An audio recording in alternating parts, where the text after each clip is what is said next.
4 persona u arrestuan një muaj më parë pasi ushtruan dhunë ndaj efektivit të rrugorës në kryeqytet dhe goditën automjetin e policisë. Shifrat e siguruara nga MCN tregojnë për një numër të lartë efektivësh të policisë të shtetit, të cilët janë të përfshirë në konflikte me qytetarët për shkak të detyrës.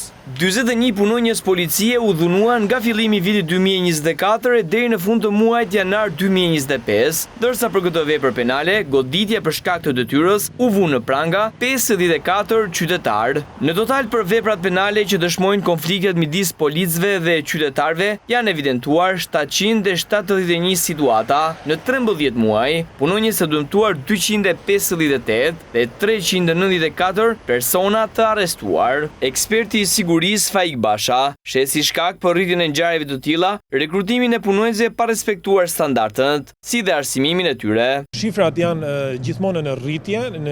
Në vitin 2024 kemi të bëjmë me një shifër prej gati 500 punonjës policie të cilët janë dëmtuar, janë kundërshtuar dhe janë dhunuar nga qytetarë në kundërshtim të urdhrave të dhënë. Po të llogarisim me vitet e mëparshme, jemi në një rritje të frikshme, gati me 70-80% të numrit të konflikteve që kanë patur uniformat me qytetarët apo me zbatimin e urdhrave të dhënë. Policia ka patur ato probleme që ne i kemi diskutuar në drejtim të rekrutimit dhe në drejtim të arsimimit dhe kualifikimeve të tyre.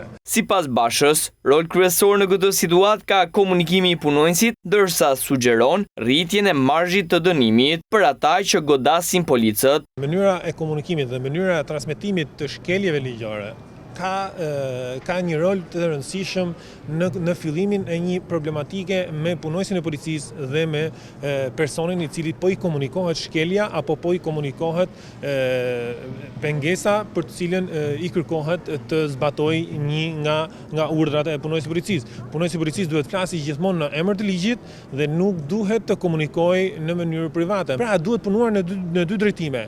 Në drejtimin e kualifikimit të punonjësve të policisë, strukturat arsimore duhet shikojnë me patjetër në rrugën e arsimimit të gjatë të këtyre strukturave. Mendoj duhet ndërhyrë në ligj veprat të cilat kanë bëjnë me dhunën ndaj uniformën, duhet konsiderohen vepra të rënda dhe duhet me patjetër të shtohet marzhi i dënimit. Ndërkohë për kundërshtim të punonjësit të policisë, u vunë në pranga 166 shtetas dhe u dëmtuan 87 punonjës. Në nivele më të larta, mbeten shifrat për mosbindje ndaj urdhrit të punonjësit të policisë së rendit publik, ku u evidentuan 112 të dëmtuar nga vepra penale dhe 155 të arrestuar.